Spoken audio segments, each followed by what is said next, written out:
नमस्कार विद्यार्थियों, मैं योगेंद्र आपके साथ वर्तमान भारतीय समाज और प्रारंभिक शिक्षा के ऑनलाइन लेक्चर सेशन में आपका स्वागत है। विद्यार्थियों, जैसा कि आप पूर्व परिचित हैं, हम शैक्षिक विचारधाराओं के अंतर्गत आदर्शवाद पर चर्चा कर रहे हैं। विद्यार्थियों, अब तक हमने आदर्शवाद का अर्थ और उसके अनुसार शिक्षा का अर्थ समझ लिया था और कुछ हमने उद्देश्यों पर बात की थी। लेकिन आज जब शुरू कर रहे हैं तो शुरू से करेंगे। आज हम उद्देश्यों से ही बात शुरू करेंगे। जैसा कि आप जानते हैं कि आदर्शवाद एक ऐसी विचारधारा है जो विचारों को महत्वपूर्ण मानती है, जो विचार केंद्रित विचारधारा है। विद्यार्थियों, जब कोई विचारधारा विचारों को महत्वपूर्ण मान रही है और जिनका मार्ग आध्यात्मिक है, तो इनका उद्देश्य भी सर्वोच्च उद्देश्य, आदर्शवादियों के अनुसार सर्वोच्च उद्देश्य है आत्मानुभूति का।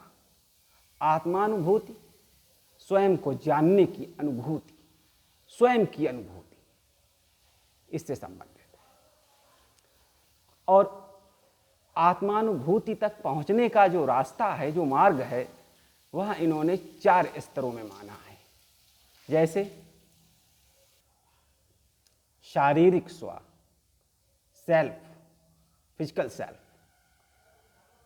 शारीरिक स्व, मानसिक स्व, सामाजिक स्व और आध्यात्मिक स्व।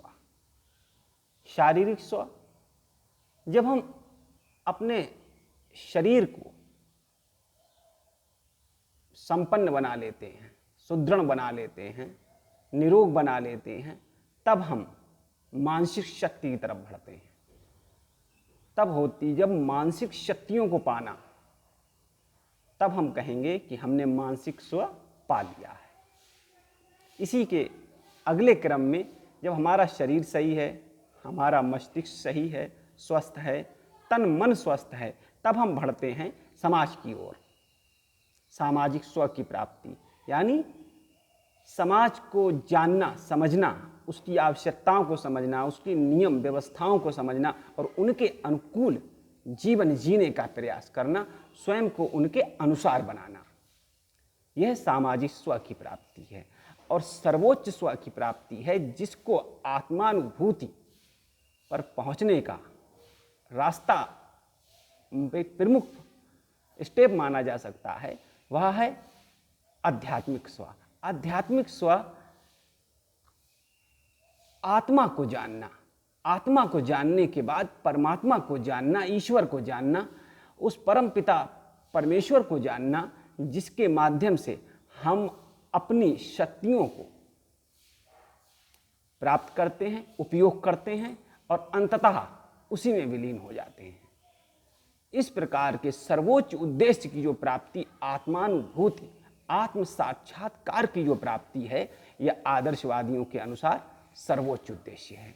इसके अतिरिक्त इनका अनेक उद्देश्य भी है कि सांस्कृतिक विरासत का संरक्षण, अर्थात जो भी हमको देश समाज से संस्कृति प्राप्त हुई है, वह सुरक्षित रहे, हस्तांतरित हो, आने वाली पीढ़ियों में वह जाए, आने वाली पीढ़ियां उसे निखारें, संवारें और उसे अगली पीढ़ियों को हस्तांतरित करें। यह इनका सांस्कृतिक संरक्षण का उद्देश्य है। अगला इनका उद्देश्य है अमर आदर्शों की प्राप्ति। आदर्शवादी विचारधारा के अनुसार अगला उद्देश्य अमर आदर्शों की प्राप्ति। यह कौन से आदर्श हैं?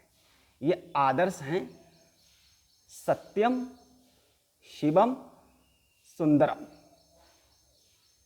सत्यम शिवम सुंदरम की मैं व्याख्या करता हूं ज्ञान, कर्म और भावना के आधार पर। ज्ञान जो मस्तिष्क प्राप्त करता है, सत्य से संबंधित है, सत्य ज्ञान को प्राप्त करता है, असत्य से दूर भागता है। शिवम कर्म से संबंधित है, जीवन के कार्य क्षेत्रों से संबंधित है। सुंदरम ये भावनात्मक विषय है, इसमें साहित्य, ललित कलाएं, धर्म, दर्शन जैसे विषय आते हैं और जिनके माध्यम से हम अंततः आत्मानुभूति तक पहुंचते हैं। अब विद्यार्थियों बात करते हैं आदर्शवादी विचारधारा के अनुसार पाठ्यक्रम की। देखिए बच्चों, पाठ्यक्रम को बहुत ज़्यादा रटने की जरूरत नहीं है, यहाँ पर थोड़ा समझने की जरूरत है। एक ऐसी विचारधारा जो विचार को महत्वपूर्ण मानती है, जो विचार केंद्रित है और उसका परम उद्देश्य आत्मानुभूति है, यानी स्वयं को जानने से संबंधित है, अपनी क्षमताओं शक्तियों को प्राप्त करने से संबंधित है। वह क्षमताएं और शक्तियां जो परम पिता परमेश्वर ने एक व्यक्ति को दी हैं बिना किसी भेदभाव के, इन शक्तियों को जानना। तो जब इन शक्तियों को जानना है और इनके अमर मूल्य भी हैं, सत्यम शिवम सुंदरम, तो जो पाठ्यक्रम है वह इसी रास्ते से जाएगा। वह ज्ञान, कर्म और भावना से संबंधित होगा। वह ज्ञान के संदर्भ में स्वास्थ्य, विज्ञान, शारीरिक क्रियाएं, कुशलताएं, व्यायाम ये संबंधित हैं। साथ ही आध्यात्मिक क्रियाएं, धर्म, आचार शास्त्र, नैतिक शिक्षा, मूल्यों का ज्ञान, मूल्यों को आत्मसात करने की प्रणाली, यह सब आदर्शवादियों के पाठ्यक्रम हैं। रॉस महोदय ने, आदर्शवादी विचारक रॉस महोदय ने अपने एक पाठ्यक्रम का प्रारूप प्रस्तुत किया है। उस प्रारूप को मैं पिक्चर लेकर इस वीडियो के साथ में पोस्ट कर दूंगा, जिससे कि आपको समझने में सहूलियत रहेगी। बच्चों, पाठ्यक्रम इनका उसी व्यवस्था संबंधित है जो मनुष्य को उच्चता तक ले जाता है, ऐसा पाठ्यक्रम,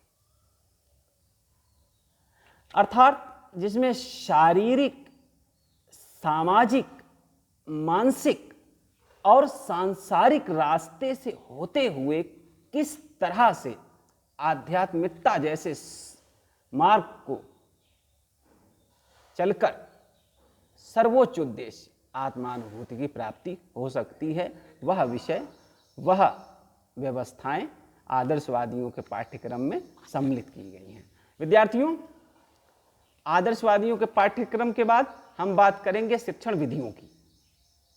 आदर्शवादियों के अनुसार शिक्षण विधियां श्रवण, मनन, निध्यासन, आत्मसातीकरण, प्रश्नोत्तर, संवाद विधि, तर्क विधि, अभ्यास विधि, प्रदर्शन विधि, इस तरह की विधियों को इन्होंने अपने पाठ्यक्रम में महत्वपूर्ण स्थान दिया है और इनके चयन में अध्यापक को बहुत स्वतंत्रता दी है कि वह अपने अनुभव के अनुसार विधियों का चयन करे और उनके माध्यम से शिक्षण प्रशासित करे। अगले वीडियो में हम शिक्षण विधि और शिक्षक के संदर्भ में चर्चा करेंगे और उससे अगली क्लास में मुझे लगता है ये कि आपका आदर्शवाद का प्रकरण कंप्लीट हो जाएगा। धन्यवाद विद्यार्थियों, बहुत बहुत धन्यवाद।